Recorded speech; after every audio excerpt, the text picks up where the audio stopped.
Start with the name of Allah, who is the most merciful and the most beneficial. Myself, Sajjad Ahmad. Today is my topic contra account. हमने accounts के बारे में पहले पढ़ा हुआ है कि अकाउंट्स 5 टाइप्स होते हैं, हेड ऑफ अकाउंट्स और मेन अकाउंट्स, हेड्स, एलिमेंट, या हम इसको कहते हैं पिलर्स, या इसको कहते हैं फंडामेंटल्स। ये अकाउंट्स के अंदर 5 होते हैं जिसके नाम है एल्सर, एक्रोनिम्स। एल्सर से हम पुकारते हैं इसको। A for assets, L for liability, C for capital, E for expense and R for revenue. So इनके एब्रीवेशन है। हमने अकाउंट्स पढ़ा हुआ है। अब हम आ रहे हैं कॉन्ट्रा अकाउंट पे कि कॉन्ट्रा अकाउंट्स क्या होते हैं। कॉन्ट्रा का मतलब होता है अपोजिट, ठीक है। अपोजिट होता है, या इसको हम बोल सकते हैं कि ये अगेंस्ट होता है। किसके अगेंस्ट, किसके अपोजिट? मेन अकाउंट के, ठीक है। अगर मैं ये कहूँ कि ऑनर्स इक्विटी या कैपिटल का कॉन्ट्रा अकाउंट कौन सा है, अपोजिट अकाउंट कौन सा है, तो इससे पहले मुझे समझना है कि अकाउंट्स 5 में से, यानी कि अगर मैं एसेट्स की बात करूं तो एसेट्स का अपोजिट कौन सी चीज़ होगी, ठीक है। तो एसेट्स जब इंक्रीज़ होता है तो वो डेबिट साइड पे होता है, सही है। अच्छा, एसेट्स का नॉर्मल बैलेंस मैं देखूंगा कि एसेट्स का नॉर्मल बैलेंस कहाँ पर होता है। What is mean of normal balance? Normal balance का मतलब ये होता है कि इंक्रीज़ होने से अकाउंट के साइड पे रिकॉर्ड किया जाता है, that is called normal balance.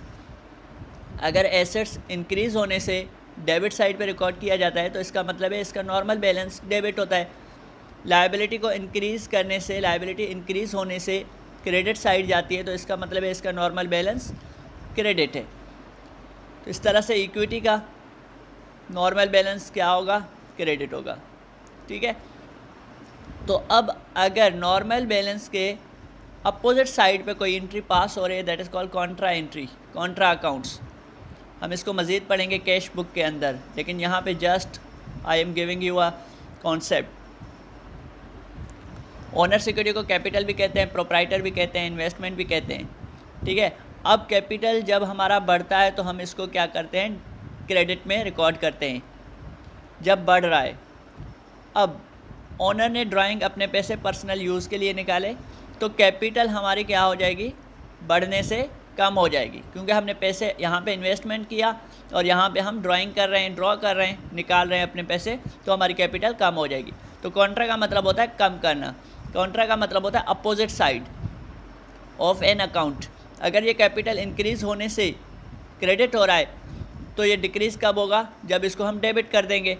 तो डेबिट किसकी वजह से हो रहा है, क्योंकि हमने ड्राइंग किया, तो ड्राइंग इसका क्या बन जाएगा, कॉन्ट्रा अकाउंट बन जाएगा। इस तरह से रेवेन्यू है हमारे पास। अब रेवेन्यू हम कोई चीज़ सेल कर रहे हैं, selling price of goods and services. 100 rupees की मैंने सेल्स कर दी तो सेल्स मेरा इंक्रीज़ हो जाएगा, इसको मैं क्रेडिट पे रिकॉर्ड करता हूँ। अब 10 रुपीज़ मैंने डिस्काउंट दे दिया तो डिस्काउंट इज़ अ लॉस, ठीक है। तो मेरी सेल्स अब 100 नहीं कहलाएगी, मेरी सेल्स फिज़िकली 90 रुपीज़ कहलाएगी। तो 10 रुपीज़ किसने इसको कम कर दिया, डिस्काउंट ने। तो डिस्काउंट इसका क्या बन जाएगा, कॉन्ट्रा अकाउंट बन जाएगा, कॉन्ट्रा एंट्री बन जाएगी, सही है। देन हमने कहा कि एक्सपेंस, एक्सपेंसेस हमारे होते हैं परचेजेस, परचेजेस रिटर्न। हमने कोई चीज़ परचेज़ कर दी 100 रुपीज़ की, अब उसमें से हमने 10 रुपीज़ वापस सेलर को वापस कर दिया, तो इसका मतलब है हमारे पास अब 90 का परचेजेस आ गया। तो इसका मतलब है परचेजेस पहले इंक्रीज़ था, अब 10 रुपीज़ से डिक्रीज़ करने के बाद हमारे पास 90 का हो गया। तो एक्सपेंस का, परचेजेस का कॉन्ट्रा एंट्री, कॉन्ट्रा अकाउंट कौन सा होता है, परचेजेस रिटर्न या purchases discount, okay. Fix assets, allowance for depreciation. Fix asset वो होता है जो मोर देन 1 ईयर चले, यूज़ हो बिजनेस में, that is called fix asset. अब फिक्स एसेट का कॉन्ट्रा अलाउंस फॉर डेप्रिसिएशन, यानी कि आज मैंने एक चीज़ 1000 में ली है, ठीक है, तो कल 1 साल 6 महीने के बाद इसकी वैल्यू 1000 नहीं रहेगी, इसकी हो सकता है 999 रहे, तो ये जो 1 रुपीज़ की डिडक्शन है दैट इज़ कॉल्ड डेप्रिसिएशन, ठीक है। तो डेप्रिसिएशन इस अकाउंट को इस फिक्स एसेट को कम कर देगी, इसकी वैल्यू क्या कर देगी, कम कर देगी। तो इसलिए हमने कहा कि फिक्स एसेट के अलाउंस फॉर डेप्रिसिएशन या डेप्रिसिएशन जो है वो कॉन्ट्रा अकाउंट है। Current assets, current assets account receivable का हमारे पास बेड डेट्स होता है। अकाउंट रिसीवेबल जब इंक्रीज़ होता है तो डेबिट साइड जाता है, ये हमारा एसेट्स है, ये करंट है। लेस देन 1 ईयर जो है वो हमें रिसीविंग हो जाती है। बेड डेट्स का मतलब है डूबा हुआ पैसा, जो हमें रिटर्न ऑफ है, जो हमें मिलेगा नहीं, मिल नहीं सकता, डाउटफुल अकाउंट है, डाउट है हमें, ठीक है, उसको हम बेड डेट्स कहते हैं। अब बेड डेट्स हमें, अगर मुझे रिसीव 100 रुपीज़ होने थे और उसमें से मुझे डाउट है कि 2 रुपये नहीं मिलेंगे, तो मुझे अब कितने मिलेंगे, 98 रुपीज़ 100 की जगह पे। तो 2 रुपीज़ मेरी इस रिसीविंग को क्या कर रहा है, कम कर रहा है। तो that is called bad debts allowance.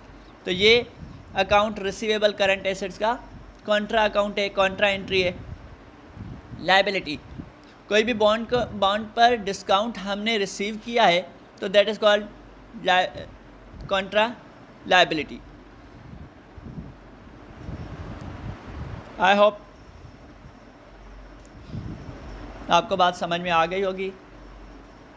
Thank you, thanks.